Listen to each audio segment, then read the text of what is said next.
Our observation here is that we want to create the conditions where everyone has access to opportunity. That's an expression of love to me. That's what I hold on to in order to keep focus on what's possible. For those of us that are futurists, we imagine worlds because we have to believe that something better is possible.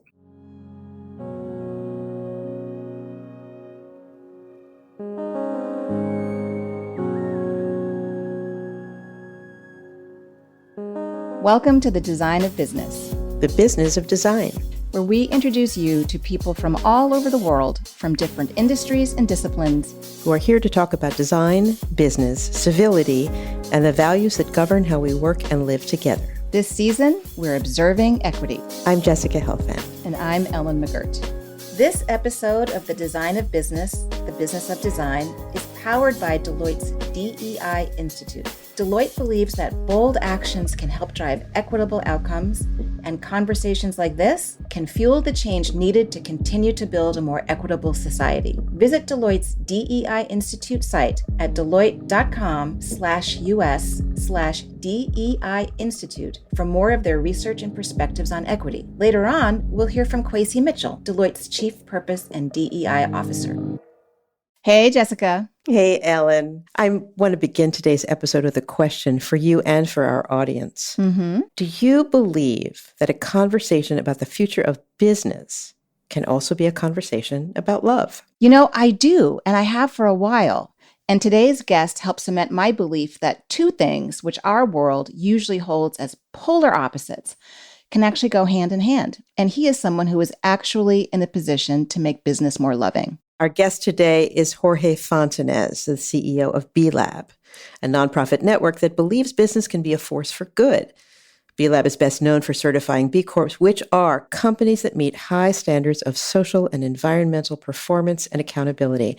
I didn't know this, but there are currently just over 9,000 B Corps in 102 countries across 162 industries. Well-known B Corps include Patagonia, Tom's, and Ben & Jerry's. And these 9,000 companies had to undergo a pretty rigorous certification process. To become a B Corp, companies need to be transparently addressing things like DEI, their own climate footprint, and labor conditions in accordance with B Lab standards. Right. So on accordance with B Lab standards, I want to dig into this a minute. On that topic, can I ask you a clarifying question as our in-house business journalist? Because Sure. I need some clarity here. We talk about ESG in this episode more than once. It's a term that's been flying through the world for the past few years. I'm not sure we all know what it is. Just to make sure we're all on the same page, what is ESG? Where did it come from? And what does it have to do with the work that Jorge does? You know, it really has emerged as an alternative way to talk about business success. And it stands for environmental, social, and governance, which is kind of a toothy phrase that really describes the effort to find ways to track the success of companies who are transforming their business models. And in this case, what we're talking about is the stakeholder focus, and not just focus on the unbridled growth for the benefit of shareholders. And I know that you've probably seen in the news in the last couple of years, governors from big states like Florida have been calling it woke capitalism, not really understanding what it's trying to do. But the truth is, CEOs and executives are under enormous pressure to have real answers on things like the green transition, as you mentioned, actual diversity and inclusion, pay equity, worker voice, and all of the sustainable stuff we're going to need to survive on the planet. And now with AI in the mix, they're going to need to be ready to deploy that in ways that don't repeat the mistakes of the past. And the way you just answered my question is something you and Jorge have in common. You're so good, both of you, at taking these jargon-filled, alienating business terms and translating them into language that's humane and loving and community-minded. And that's absolutely why we wanted to include Jorge in this episode of DBBD. This conversation is chock full of his digestible wisdom on daunting topics like facing down the ESG backlash, how to identify a new generation of justice-minded CEOs, and rethinking marketing, which we are skeptical of, as a tool for education. He even answered my question about corporate hubris. It's the question that needed to be asked. It's a question that's been burning a hole in my brain for years, and I feel like I finally got a thoughtful, honest answer. Two great adjectives to describe this entire episode, Jessica. So here it is, our conversation with the thoughtful and honest Jorge Fontanez.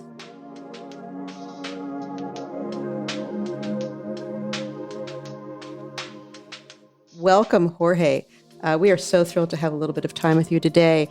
So many questions, so little time. I wonder if you could begin and start us off by telling us, our listeners who may not know, what actually is B Lab? Well, again, thank you, Jessica and Ellen, for having me. I did want to put on the record how much of a fan I am of your work, Ellen, having followed your leadership beat at Fortune since 2016 and the newsletter Race Ahead.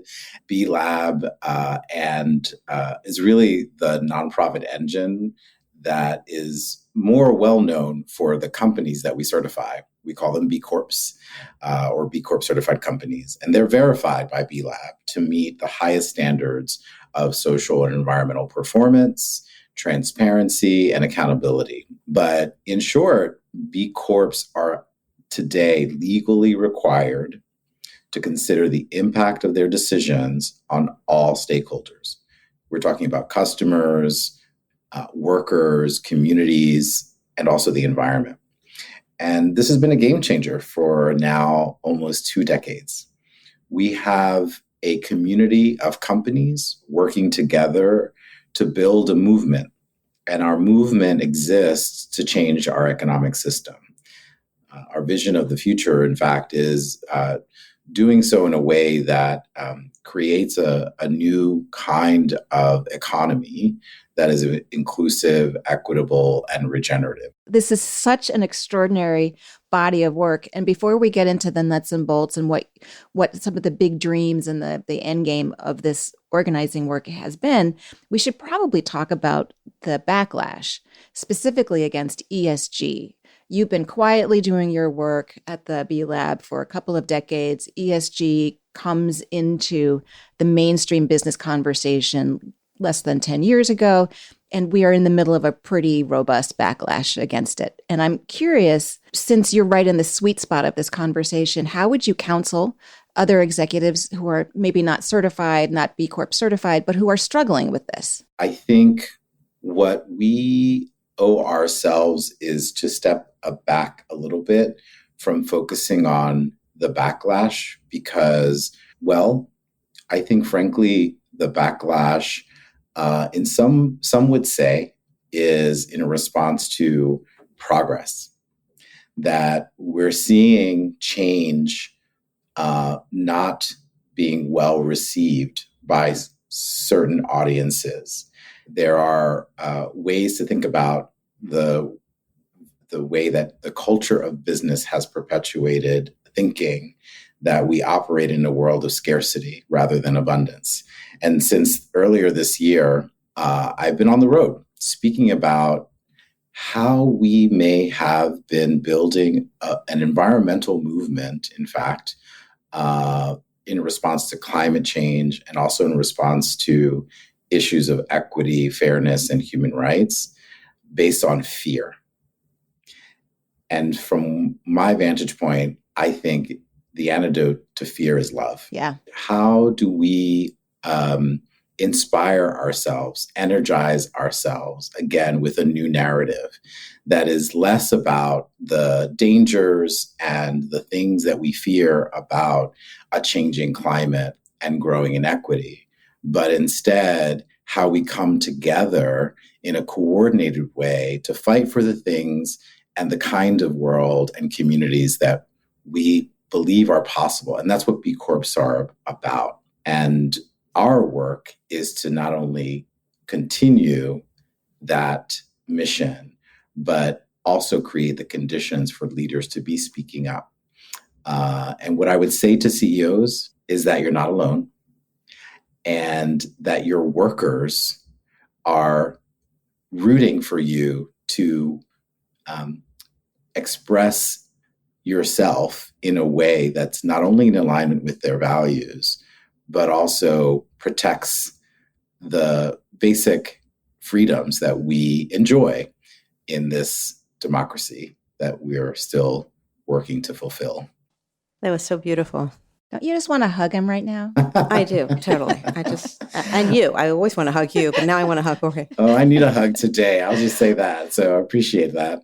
Everywhere I go in the last year in particular is just getting more and more, and these conversations are getting more and more intense, is that people who are in the middle of their careers or are working wherever they are in organizations are no longer certain that their executives, particularly their CEO, is the right person for the era we're moving into.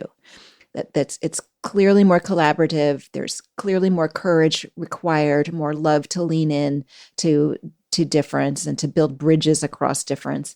And they don't think the person is the right person for where we're going, and that the talent pipeline has reflected an older set of standards of who should lead businesses.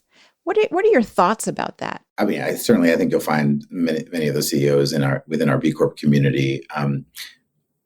As a CEO, or at least as someone who holds that title within the nonprofit context, I'll just share that we're going through our own transformation as an organization.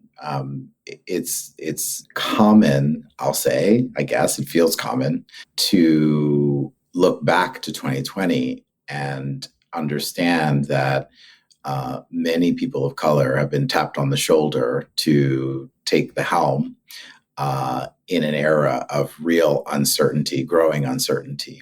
And I'm one of those individuals.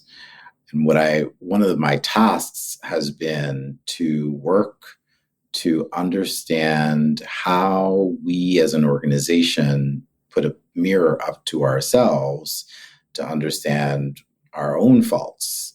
And that's been really interesting work for me as a leader, because as someone who I have my own privileges, and I recognize the power that I hold because of my title. I've also been working to let it go simultaneously. And so we are an organization that is also experimenting with new organizational models, new ways of working.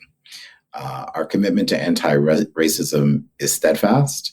And one of the ways in which we fulfill that commitment is to shift power. And so that's one of my commitments to our organization. I believe this work is multi-generational. But one of the things that our own B Corp companies asked us is to build the roadmap and to model the change, because there's a recognition that what was created may not be what needs to sustain this work moving forward. So we're in the thick of it. It's messy.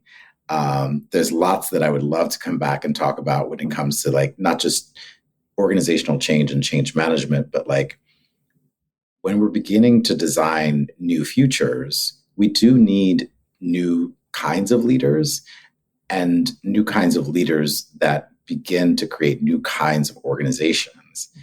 And I don't know that we have many models out there yet. We're trying to do something over here. Let's see how we do. But I hope to be counted as one of those leaders who tried and shared some successes. To the extent to which I'm going to posit that the opposite of fear is hope. And for the kids listening along at home who want to grow up and be just like you, I'd like to put on my inner biographer hat and ask you about how you got to this moment. And there's so many questions buried in that one question. What's it like growing up in Philadelphia and going to Wharton? Tell us about the diaspora that is a word you use that is, I think, very near and dear to your own experience. And just tell us what got you to the point that you are in now, where you are. And I think this is a word I heard you use, read that you used, and love that you use, which is really showing by example how you govern, lead, and really steward is the word you use, steward people to think differently about the world we will all inhabit and inherit for generations to come. Well, I do love to talk about the family that I come from and my cultural roots. My family is from Puerto Rico, and I come from a line of women, really strong women, who helped to instill in me the importance of how family needs to stick together in order to build and create something new. I think the Puerto Rican experience in the 50s and 60s, I liken to the immigrant experience. Coming from an island with open breezes to concrete cities of New York and Philadelphia, which is where my both sides of my family migrated to, is a real cultural shock.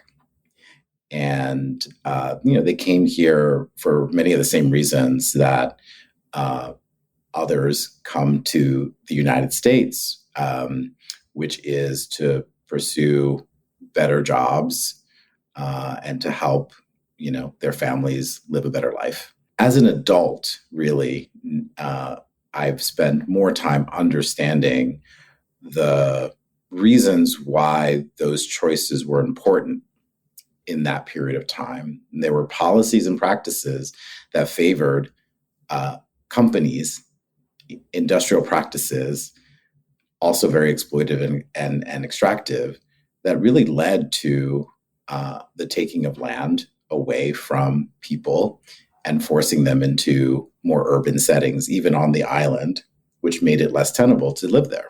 I've begun to appreciate my own family story and connect it to my work. I actually moved from Philadelphia to New York almost 25 years ago.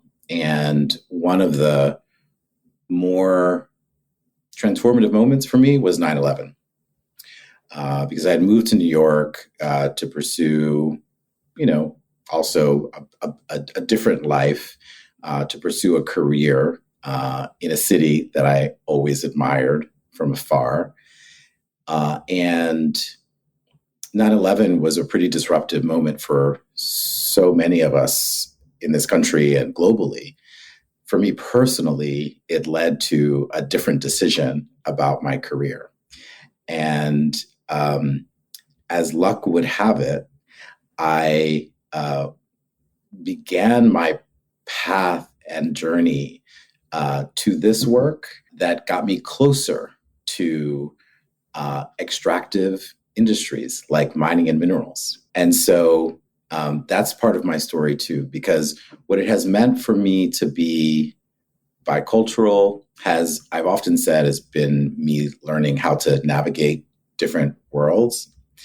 And I credit my life experience and the richness of that to give me the courage to go into a sector that I never imagined working in, that taught me a lot about this work today. That's incredible. I too had a brief brush with mining and minerals, which is it's so interesting. Surprising from basically a mixed race East Coast liberal. It's funny now in retrospect that I'm much older and wiser. I too see that as a form of education I could not have gotten anyplace else, that gave me the language to speak to people across sectors and to critique in community these sectors. That's an argument for resilience. That's an argument for sticking with things, and that's an argument for making relationships regardless of where you are in your career, which is something I know that you're very good at, and that's something that I know that you care a lot about with B Lab, is making sure that the B Corp members and executives are connected with each other in a profound way. Yeah, thank you for making that connection. I didn't know that about your own background and history. You mentioned the leaders within the B Corp community. In the US and Canada, we are nurturing a community of now nearly 2,500 B Corp certified companies.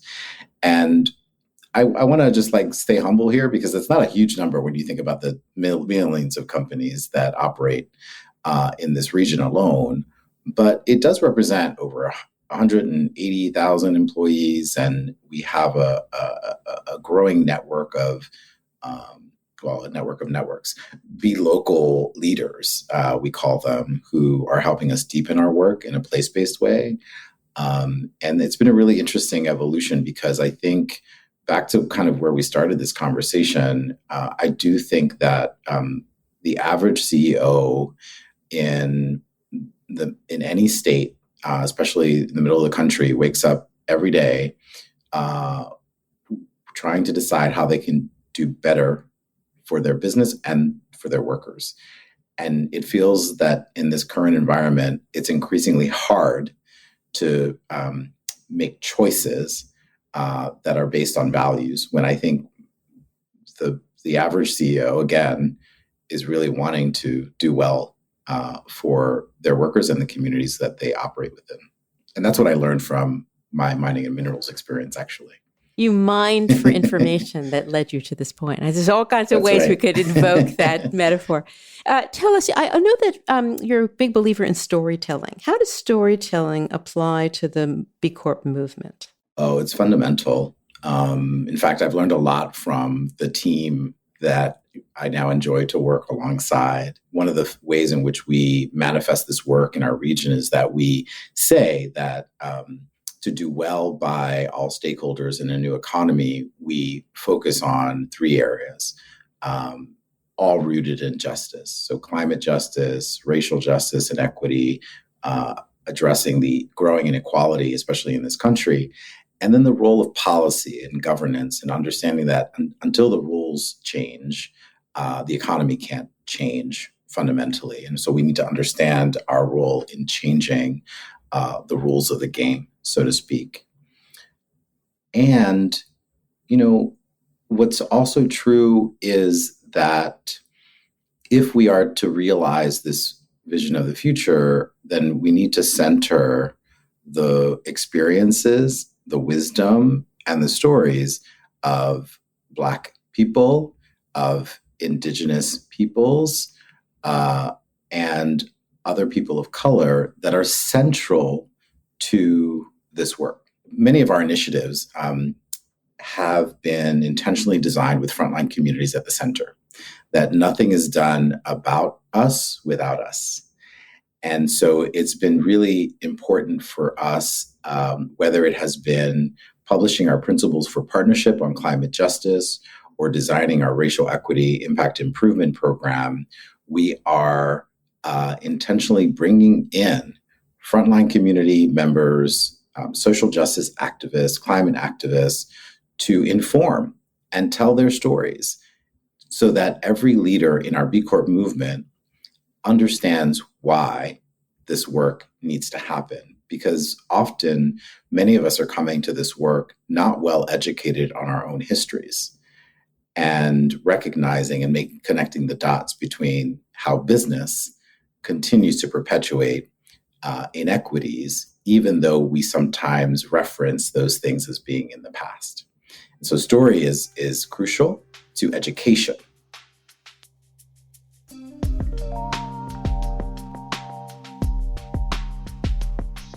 I'm here with Kwesi Mitchell, Deloitte's Chief Purpose and DEI Officer. Hey, Kwesi, thanks for being here today. It's good to be here, Ellen. Kwesi, in recent years, we've seen, and I've reported on, big shifts in the way the business community approaches equity.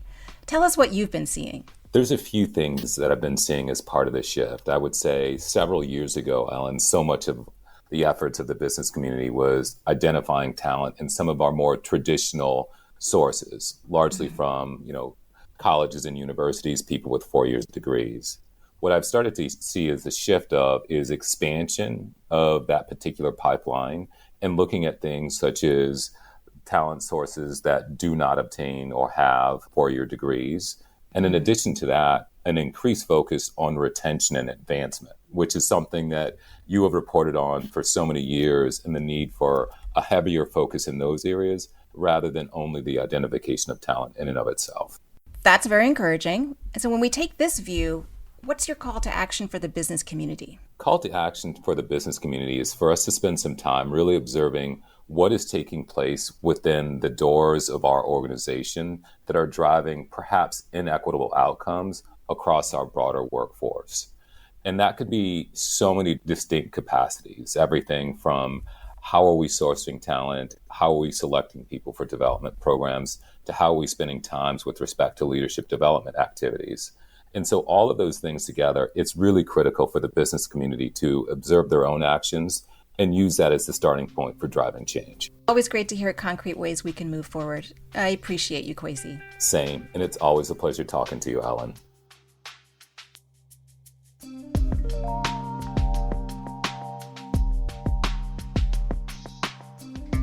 As you think ahead to where all of this is taking you, it's also interesting to both Ellen and myself that you are also a professor. Because, of course, it's all about who we train to have these conversations when we're no longer here to have them. You teach at Bard, you teach at NYU, you're an advisor at the NYU Center for Sustainable Business. Here's where I get to just mention, as improbable as it sounds, that this podcast originated at the Yale School of Management. Oh, lovely. Where I was teaching a number of years ago. And so the intersection of these sort of business questions that had to do with a really rapidly changing environment were at the forefront of the way we tried to introduce questions of design and creative thinking and fair play to students who were very ambitious about moving ahead with a world that they would soon inherit. Could you talk to us about how you divide your time and how the teaching actually impacts your work at B Lab and at B Corp? Yeah. Well, full disclosure, I stopped teaching 2 years ago because it was hard to do both. But I'm still very connected to the BARD program in an advisory capacity. And you mentioned that I did teach a course at NYU. And you have some, excuse me for interrupting, Jorge, but you also have some contact at Cornell, something you've done at Cornell. I was recently invited, last year, in fact, to be a visiting practitioner to their students. Super interesting work because they're looking at the intersection of public interest and technology. And so very aligned to the sustainability area. I love to be in these academic spaces. Also, as to your point, Jessica, which is to try and stay close to how the next generation of leaders is thinking or are thinking about how we address these like enormous challenges. I think there's another caveat here. I was a marketing adjunct. And so as a marketing adjunct on day one, every semester without fail, I would see the different factions within the class. And there often was a pretty large representation of students who said, marketing is why we are in this mess. We're getting into it. Yes. Okay. I get that. Now we're getting into it. Yeah. And I would say, thank you for recognizing my role in contributing to society's overconsumption. I take personally, right? Like I was trained as a marketer. That is my discipline. But the classroom gave me a laboratory. It's kind of interesting to make this connection between my work at Bard and the work I'm doing now at B Lab, because I recognized that it was important to redefine the role of marketing. And so I wanted a space, and the program and the executive director there gave me an opportunity to do just that, design a course that would shift how we think about the role of marketing. And that's what I basically spent the entire semester doing. Help me imagine the possibilities of marketing being able to, rather than drive consumption for consumption's sake, educate customers to make better choices at the shelf, for example, but also engage suppliers and communities and workers to understand where are all the other value driving opportunities. And so that stakeholder model I was playing around with in the classroom led me to B Lab. I would have never imagined that, right? And I was studying the certification, but that is our model. The certification is based on measuring the impact that companies have across their stakeholders. And so I do give a lot of credit to my experience there, and also for all of the academics around the world who are working hard to study how business can create effective change. And that's our work too, is measuring our impact. We have a whole network of professors that belong to what's called B academics. And so there's a whole group of academics, but also students that operate clinics all over the country who are very engaged in using our assessment tool as a framework to work with companies, not just to get to certification, but to assess how they're creating impact through their business models. Well, this really sounds like, which I hadn't considered before, is that B Lab and all of your incredibly cool networks of thinkers and doers and creators is really all about business model innovation. Yes. Right. So I Spot can on. imagine that as you're going through the certification process, the average company, we should talk about, who the companies are in this cohort, are going to have some unwelcome surprises and some discoveries. They're having not good impact here. They're having better impact than they thought there. They had not considered this at all. And then there's this uncomfortable moment where they have to make some decisions. Do they abandon the certification process, or do they transform to be able to join this community that has a big vision? Yeah, well, so you're reminding me that while I reference I guess the fact that we're a community that is still small, nearly 300,000 companies globally have accessed our B Impact Assessment, the BIA, which is an open source tool that any company can use to get started on evaluating exactly what you just described, Ellen. Where are the gaps, and where are we actually doing well to get credit for the impact that we're delivering in the world? And so it's important to say, like, right now, one important part of achieving certification is based on a score. The minimum score is 80 to get to certification, and the median score is something around in the 50s, based on that larger sample size of 300,000 companies. And so it reinforces our understanding that, like, a measured score actually is separating the best-in-class companies from the average companies. And part of our work ahead is, in fact, helping companies figure out how to improve. So our posture is not about dinging you for not being best practice or not knowing how to pay a living wage, for example, which is another one of our issue areas that we're taking up in the evolution of our standards, but that we show you how. And so our role is really building the resources to get there. The kinds of companies we work with are large and small. So there are some well-known brands that are B Corp certified companies like Patagonia, Ben & Jerry's, Seventh Generation, Athleta, and then there are also some publicly traded companies like Allbirds and Warby Parker. They get a lot of attention, absolutely. But the majority of our companies today still are privately held, small and medium-sized businesses that are that are doing well by their communities and building business models that have very direct impact at a local level. And I think that's the future of business too. I want to ask you about corporate hubris for a minute. Okay. Now, I'm speaking with my design hat on here. Yes. And I know from many years of experience, because I'm ancient, that design can confer false authority on pretty much anything. And my question to you is, I love that you have this index and this benchmark for guiding, standard-bearing guidance that you're achieving clearly well. But I wonder, with these companies that are innovative and creative, whether they are able to fake it and lie and pretend to be corporate. I mean, I can speak. I'm speaking from experience that the air quotes on innovative was like, listeners, innovative. I don't. Jessica's going dark now. I don't like the minute you innovate, you're not innovative anymore. We could get into the semantics on that. But my question is really, I remember years ago teaching a course on a company that I will not name, and looking at this case study and how much money they had put into marketing their story. Right. Marketing. We've talked about marketing in this conversation. We've talked about storytelling. And because they were a revered, very high yield brand, I will only say they were in the fashion world, they made it look like they were doing everything right, and they weren't.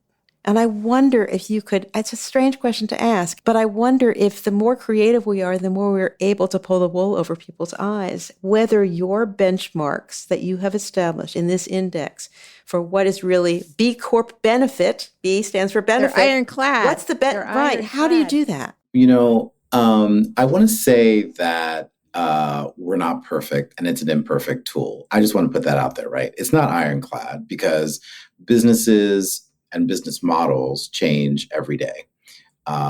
We expect that companies, when they're successful, are always growing, and growing companies run into challenges every day. And so we're not working to achieve perfection here. We're working to demonstrate what's possible. And then when we land on what works, we share those best practices. And that's why the community exists. So I think it's important maybe just to go back to the design principles, in fact, right? Since we're here to talk about design also. And it's that, our fundamental design principles are accountability, transparency, and continuous improvement. And so that means that we do have rigorous approaches to verifying what a company says they do. Wonderful. Right? There's an audit process. We verify companies every 3 years. This is, again, different than other frameworks that are simply about disclosures in a moment in time. Because what we also require is that companies publish their profile publicly to not only show how they achieved their certification status, but in the instance where companies get caught up in a controversy that they basically have to publish disclosure. And that also, too, is part of the verification process. So things like, anything that makes it basically into the news might lead into a complaints process that's started by someone in our organization or externally, and then a disclosure process. But that's all to say that holding companies accountable doesn't necessarily mean that they have to relinquish their status. Instead, we take the posture of continuous improvement. What can we learn? How do we remediate? And then how do we share that with others? And that's the work ahead to remain relevant. It's also the opposite of hubris, what you just described. It's the opposite of hubris for us. Yes. Yeah. And I hope that we've walked away at least from this idea of greenwashing, because that's what I think you're pointing to. Exactly. I hope that era is behind us. I do too. Beautifully said. I hope so too. And it's just such a hopeful image. There's these executives and their employees, and then there's the B academics and students. It just feels you're painting a picture of lots and lots of people dispersed around the globe who are thinking about these things and influencing people around them to think about these things, which is really wonderful. Next week is going to be the 5th anniversary of the Business Roundtable's decision to change the nature of the corporation from a shareholder orientation to a more stakeholder one. Can you just give us a quick, this is super inside baseball nerdy, some examples of what stakeholder governance standards and legislation might look like? Just what are some of the elements? Yeah, I think the simplest way to think about it is that you referenced the way in which business operates has been deference to shareholders, right? That we maximize profits, and those profits go to those that own the company, and those often, if not privately held, are the shareholders. And so corporate governance for us looks like taking into account all stakeholders. It means internalizing the risks that companies externalize to the environment, to suppliers, to communities that we often see come up in more controversial settings, right? It's one of the reasons why the EPA exists, right? Is to ensure that historical harms done to the environment are corrected or course corrected. And so that's the meaning behind it, that it gives management and the boards of directors the ability to make business decisions that account for other stakeholders other than maximizing profit for the benefit of shareholders. The other thing I want to say is when we think about corporate governance in our region, there is another aspect here which has to do with capital flow. Where is the flow of money going, and how might we actually change the rules of the game there? So I'll just mention, reforms like the Community Reinvestment Act historically were established to get money to underserved and marginalized communities. And what I think we've learned about that policy position is that money's not flowing to the right hands. And we're working to try and advocate for that.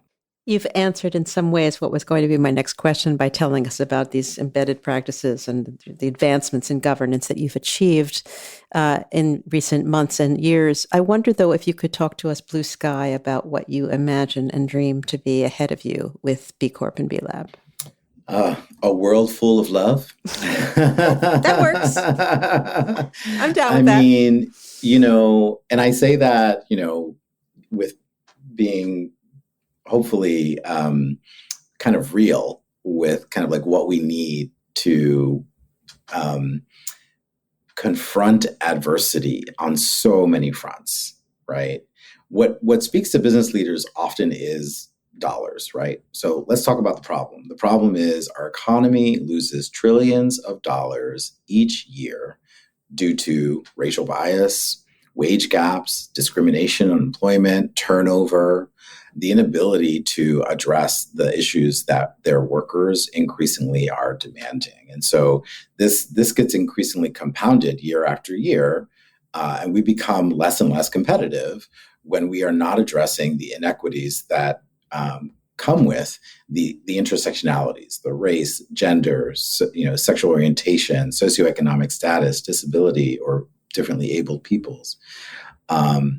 Our observation here is that we want to create the conditions where everyone has access to opportunity and everyone can benefit from growth. And I think that's a simple ask. That's an expression of love to me, to be able to say, we're making it possible for anyone in our community to work for us.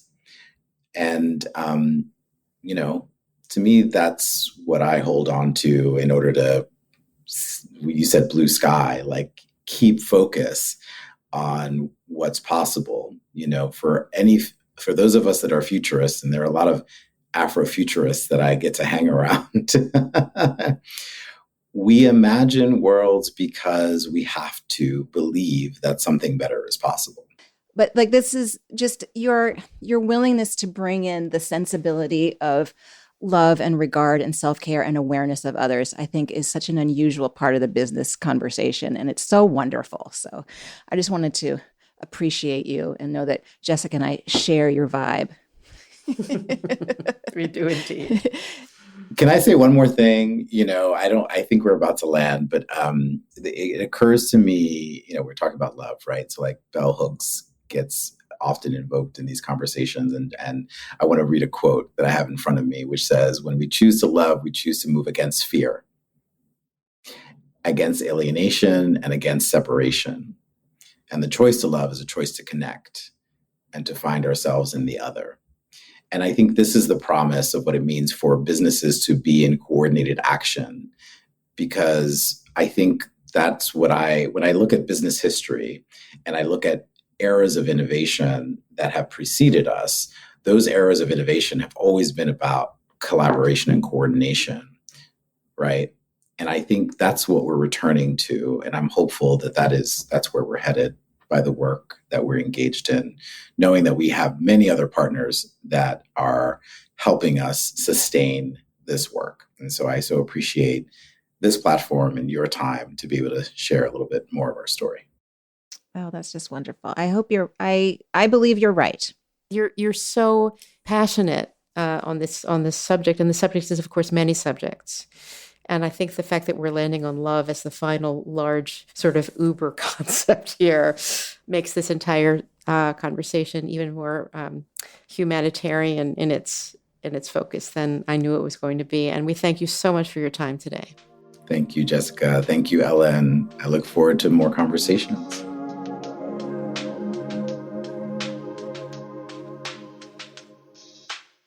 Well, Jessica, that was amazing. What's love got to do with it? I'm going to be singing that song all day now. I know, all day, thanks to me. What an impressive individual he is. I had a student once who referred to people like Jorge as they land every plane. I mean, every sentence is just so considered.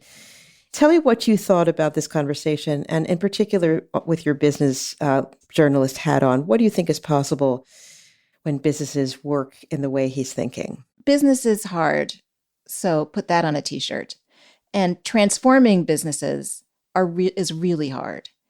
Lots of people sign up for a very big vision only to have the challenges of actually making a business work diminish their lofty goals. And that's when you get greenwashing. That's when you get promises of worker voice and worker primacy, and that all sort of falls apart. But what I got from him today is that even though transforming business and capitalism is a work in progress, there are lots and lots and lots of people, more than I had really understood, who are focused on this work. And if you could map that out, those little bright spots of optimism and innovation and imagination and love, I left feeling very optimistic. How about you? I left feeling optimistic because of him, because he's such a charismatic, captivating thinker. But I think for me in particular, because I'm not a business journalist like you are, Ellen, thinking about his view of marketing as something that's not about the encouragement of consumption, that's not about the sort of economic imbalances that are all too real and all too unfortunate in this moment in history. But really with a focus I think his focus very much is on the idea of training future leaders, educating consumers, making better choices, and sort of rebuilding communities around principles of a much more positive, forward-thinking, collaborative kind of enterprise. Before we move on, speaking of future leaders, this is the thing that comes up in this never-ending whistle-stop tour of reporting that I'm doing on these subjects, is that people at every level are no longer sure that the CEO who was going to be successful in the more shareholder-led world is going to be successful in the stakeholder-led world, in the B Corp world. And that means a whole new crop of people hi, and Fred is here. That means a whole new crop of people. I'm sorry. Hi, we had an entire season of dogs, and all of a sudden we hear, I know. He's just wondering who I'm talking to. Hi, Fred. Hi. But, and that we've got a whole new crop of people with characteristics about building bridges and being open and innovative and being stakeholder focused are now, this is their moment. This is their moment to rise through organizations. This is their moment to take on, big projects, big task forces, those kinds of things. And I'm excited to see who are going to be the CEOs of the future, because the things that make them successful are going to be different, I think, than the things that made CEOs successful in decades previous. So I'm excited about that. So is Fred.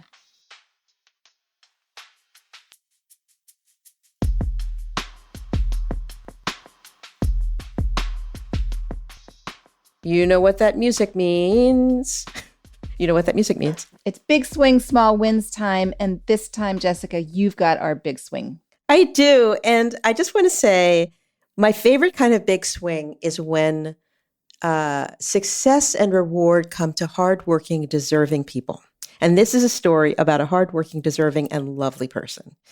The story I have to share this week with our listeners is the fact that the longtime curator, scholar, and acting director of the RISD Art Museum — RISD is the Rhode Island School of Design in Providence, Rhode Island, where I live — Sarah Gans Blythe has been picked to become the next director of the Harvard Art Museums.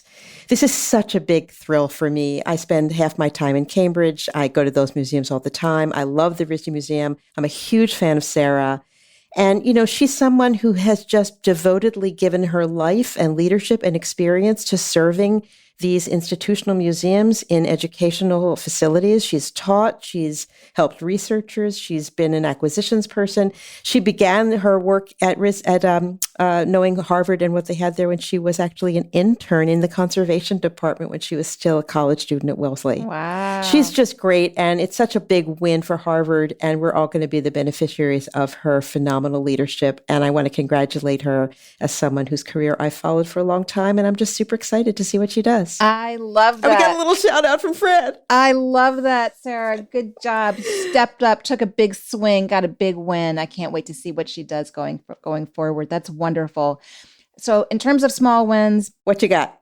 I just want to say a shout out to any parents out there. I know you're working hard. This is the week when all the little ones are going back to school. It is 1,000 small wins to get your kids safely back to school. There's so many things you need to manage. So if you need to hear this message, you got this, you're doing this, you're doing great. We believe in you. You go, parents. That's all I got.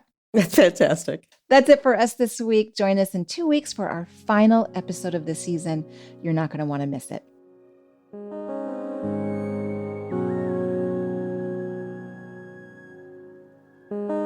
The Design of Business, The Business of Design is a podcast from Design Observer.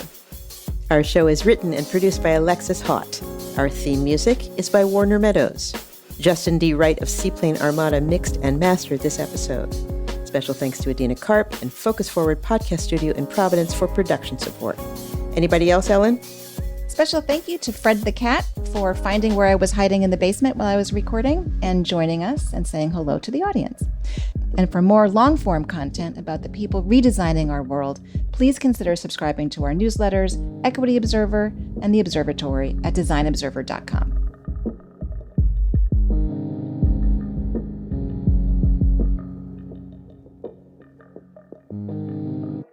The Design of Business, The Business of Design is produced by Design Observer's editorial team. The views and opinions expressed by podcast speakers and guests are solely their own and do not reflect the opinions of Deloitte or its personnel, nor does Deloitte advocate or endorse any individuals or entities featured on the podcasts.